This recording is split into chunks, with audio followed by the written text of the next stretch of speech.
nouvelle démocratie a déjà commencé. Notre régime politique a laissé le pouvoir au réseau économique et financier. Le pouvoir a changé de main.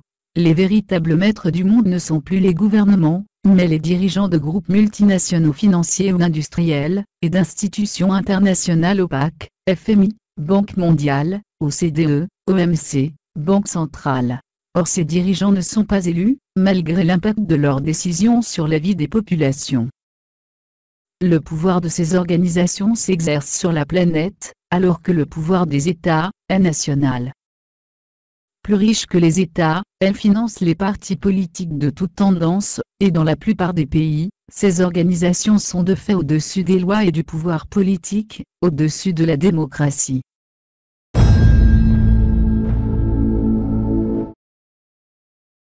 L'illusion démocratique. La démocratie a déjà cessé d'être une réalité. Les responsables des organisations, qui exercent le pouvoir réel ne sont pas élus, et le public n'est pas informé de leurs décisions. La marge d'action des États est de plus en plus réduite par des accords économiques internationaux pour lesquels les citoyens n'ont été ni consultés, ni informés.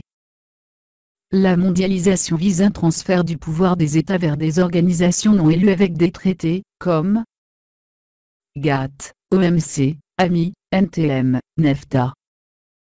Pour éviter une révolution, elles ont décidé de maintenir une démocratie de façade. Les citoyens continuent à voter, mais leur vote a été vidé de tout contenu. Ils votent pour des responsables qui n'ont plus de pouvoir réel.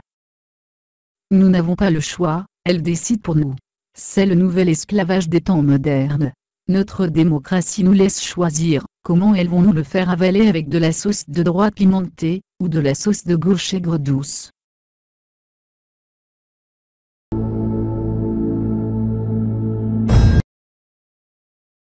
Le contrôle du monde.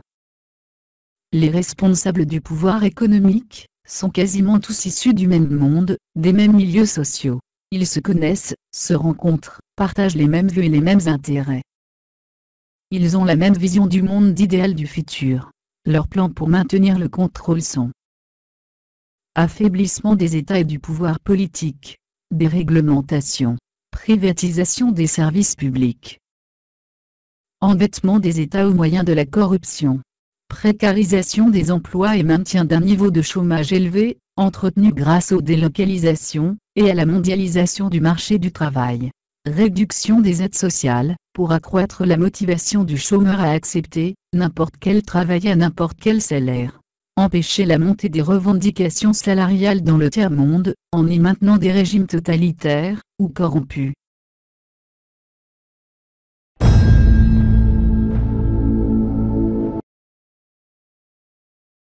Les attributs du pouvoir.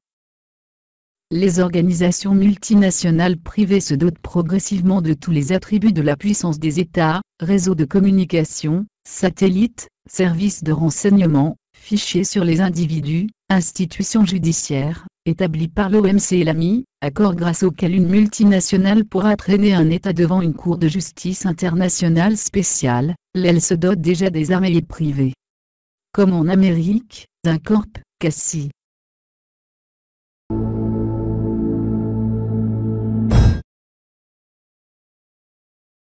La vraie réalité de l'argent.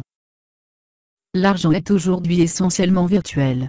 La majeure partie du commerce mondial a lieu sans monnaie papier. Les marchés financiers eux-mêmes constituent un système de création d'argent virtuel, de profit non basé sur une création de richesse réelle. Grâce au jeu des marchés financiers, qui permet de transformer en bénéfice les oscillations des cours, les investisseurs avisés peuvent être déclarés plus riches, par une simple circulation d'électrons dans des ordinateurs. L'argent est ce qui permet d'acheter le temps des autres, le temps qui a été nécessaire à produire les produits ou les services que l'on consomme.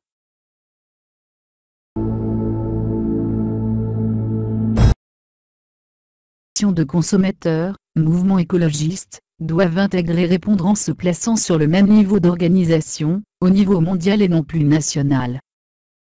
Il reste peu de temps pour réagir, car tous les moyens de contrôle nécessaires à une future dictature mondiale sont désormais en place.